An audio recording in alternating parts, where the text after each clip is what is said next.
Okay, this video is mainly going to be focusing on resource allocation and how we allocate resources in Australia, as well as how we answer those three major economic questions. These will follow on from that video that I asked you to watch in relation to resource allocation. So first of all, define the meaning of capital resources and explain why capital resources are an important influence on a nation's productive capacity and material living standards. The first things are capital resources. The key words here, they combine natural resources and human intelligence.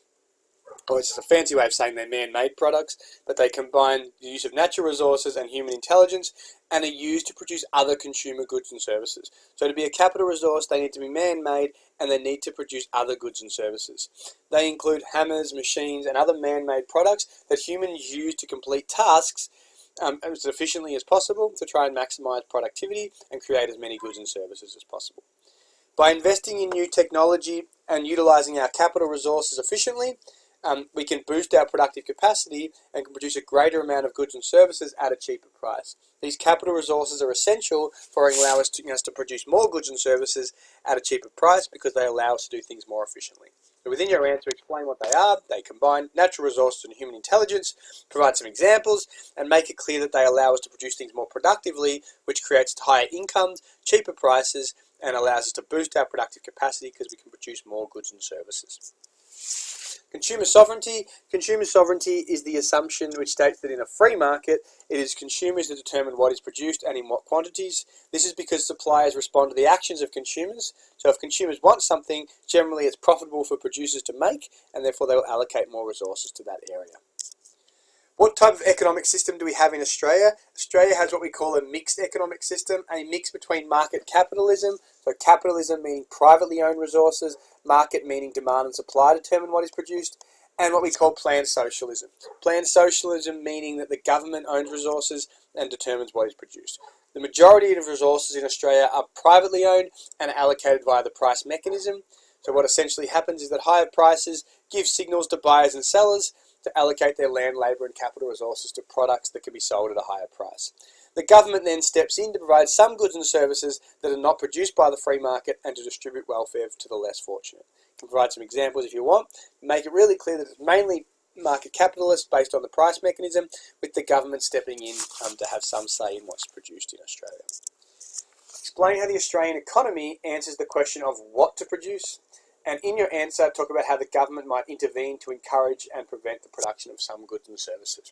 So essentially you're asking what determines what is produced in Australia. Answer 1, the Australian economy answers the question of what to produce mostly, not everything, because it wouldn't be good if some things are produced, but mostly based on free market and consumer sovereignty. Which is when consumers' preferences determine what producers produce and is likely to generate more income. Okay. So mainly based on demand and supply and consumer sovereignty. However, the Australian government also intervenes with the allocation of resources by restricting, putting taxes and subsidies on some sorts of products while banning the production of other goods and services like illicit drugs. Okay, they also step in and encourage the production or subsidise things like education and healthcare. In Australia, we have a mix between market capitalist and planned socialist economy. 80% of resources are owned by the private market, and 20% are redirected by the government. What is produced is determined mainly by consumer sovereignty, where they respond to consumers' demands. As self-interested producers will produce what consumers want. However, sometimes the government needs to intervene by placing taxes, limiting quantities, or banning certain goods which have negative externalities, like pollution, cigarettes, and promoting other products that have positive externalities. With reference to a current example for Australia, answer the question of how to produce. Okay, Australia answers the question of how to produce, which is based on whether they will use majority labour or capital in the production process. They make this choice based on what's cheapest and most efficient for businesses, and which will allow them to maximise their outputs and maximise their profits. Okay, businesses have a choice, and these are key words you want to use. They can be labour intensive, which means they use mainly people in the production process, or they can be capital intensive, which means they rely mainly on machinery. Good example to use would be some place like Coles. Coles used to use mainly labour, but now they've implemented self-service checkouts because they believe it's more profitable and efficient. And that's how we go about it. So it's all based on efficiency and maximising profits. Explain how the government influenced the decision of how to produce and for whom to produce. If the government wants to influence how to produce, what they could do is they could offer subsidies for hiring labour. So, for example, they might offer subsidies for hiring older workers, for say over the age of 50, to encourage businesses to use more labour in the production process. If they want to make businesses more capital intensive, they may increase the minimum wage. So if we increase the minimum wage, businesses won't want to hire as many workers because it's more costly. They might give tax concessions for research and development so that businesses can become more productive and therefore lower their prices. So that would make them more capital intensive because they try and find new ways to produce things and new technology and capital using the production process. In terms of for whom to produce, that's really what they're asking there is how can the government step in to determine who gets the money from the goods and services that are produced. So the main ways they do that in Australia is through cash welfare and pensions for low-income earners, a progressive tax system which redistributes income away from the rich to the poor or low-income earners, public housing, access to cheap public services and a minimum wage all provide extra access for low-income earners to income and wealth. Explain how the economy answers the question of what to produce. In your answer, refer to the role of government intervention. This question is a little bit similar, but basically you need to say that we produce mainly based on the demand of consumers and consumer sovereignty. So that's a key word to use. And the government also intervenes by placing restrictions, taxes, subsidies, etc. to ban certain goods and to encourage other products. Talked about this in the past, so I won't go into detail now. Explain how the Australian economy answers the question of for who to produce. Now, this one's a new one. In your answer, explain how the government intervened in the market to make the distribution of income more equitable. Mainly for whom to produce, before the government does anything, it's mainly determined by people's contribution to the labour force. So essentially what that means is the value of people's labour and land determines their income, and then that determines how much access to goods and services they have.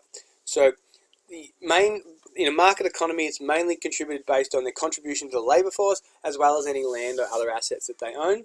The higher the value of their labour, and the more factors of production they own, the higher the income they will receive. And this results in a very unequal distribution of income. Therefore, the government steps in through progressive taxes, through welfare, through public services, to make sure that everyone has access to these goods and to basic goods and services. Answer 2. The same question. The for whom to produce is generally answered based on the market system and capitalist system of ownership. Therefore, in Australia, it is generally those owning factors of production who have higher incomes. Whereas not everyone in the economy owns the same level of production factors. Income is distributed unevenly. The government then steps in by taxing people progressively, providing welfare, and providing other services like public goods to make the distribution of income more equitable. Okay, I won't go through another answer. I think we've gone through enough for that question. Key differences between the Australian economy and a purely capitalist economy. Essentially, the three key differences would be that in a purely capitalist economy, resources are allocated purely based on demand and supply, whereas in a market economy like Australia or a mixed economy, the government steps in by influencing the distribution of income, putting bans on certain products and encouraging certain products. So one way would be that they give welfare for those who can't afford a decent standard of living. They mandate the purchase of some products that have positive externalities. So what an example of that would be that they force us to wear bike helmets, for example, and they also ban products that are undesirable.